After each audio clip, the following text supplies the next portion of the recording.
Esdras, chapitre 6. Alors le roi Darius donna ordre de faire des recherches dans la maison des archives où l'on déposait les trésors à Babylone. Et l'on trouva à Ashméta, capitale de la province de Médie, un rouleau sur lequel était écrit le mémoire suivant.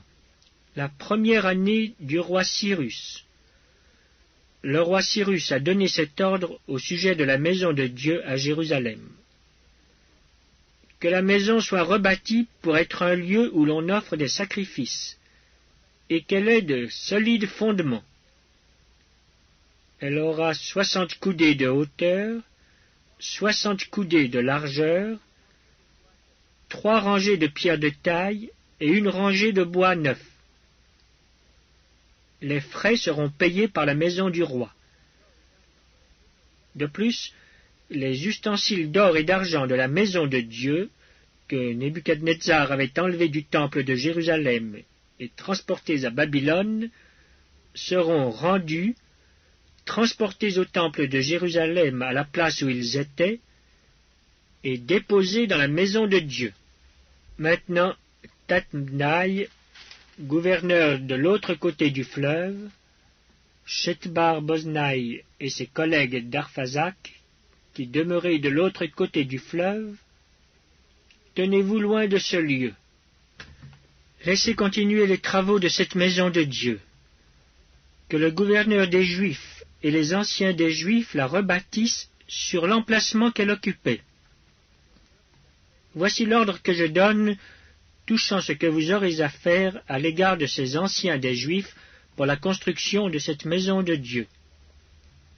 Les frais pris sur les biens du roi provenant des tribus de l'autre côté du fleuve seront exactement payés à ces hommes, afin qu'il n'y ait pas d'interruption. Les choses nécessaires pour les holocaustes du Dieu des cieux, jeunes taureaux, béliers et agneaux, froment, sel, vin et huile, seront livrés sur leur demande aux sacrificateurs de Jérusalem, jour par jour et sans manquer, afin qu'ils offrent des sacrifices de bonne odeur au Dieu des cieux, et qu'ils prient pour la vie du roi et de ses fils. Et voici l'ordre que je donne touchant quiconque transgressera cette parole. On arrachera de sa maison une pièce de bois, on la dressera pour qu'il y soit attaché, et l'on fera de sa maison un tas d'immondices. Que le Dieu qui fait résider en ce lieu son nom renverse tout roi et tout peuple qui étendrait la main pour transgresser ma parole, pour détruire cette maison de Dieu à Jérusalem. Moi, Darius, j'ai donné cet ordre, qu'il soit ponctuellement exécuté. Tatnaï, gouverneur de ce côté du fleuve, Shethar-Boznaï et leurs collègues se conformèrent ponctuellement à cet ordre que leur envoya le roi Darius.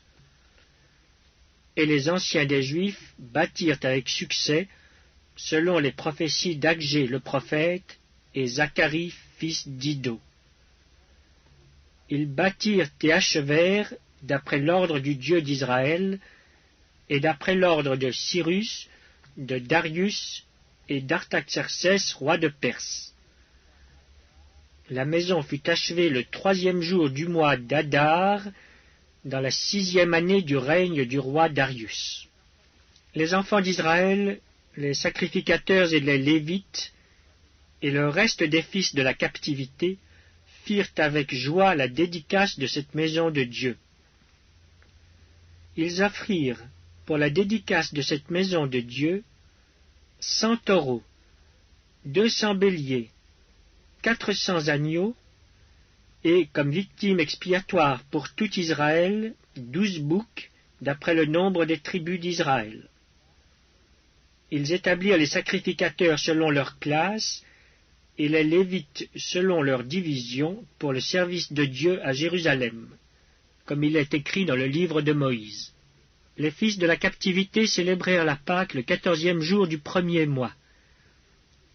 Les sacrificateurs et les Lévites s'étaient purifiés de concert, tous étaient purs. ils immolèrent la Pâque pour tous les fils de la captivité, pour leurs frères les sacrificateurs et pour eux-mêmes. Les enfants d'Israël, revenus de la captivité, mangèrent la Pâque avec tous ceux qui s'étaient éloignés de l'impureté des nations du pays et qui se joignirent à eux pour chercher l'Éternel, le Dieu d'Israël.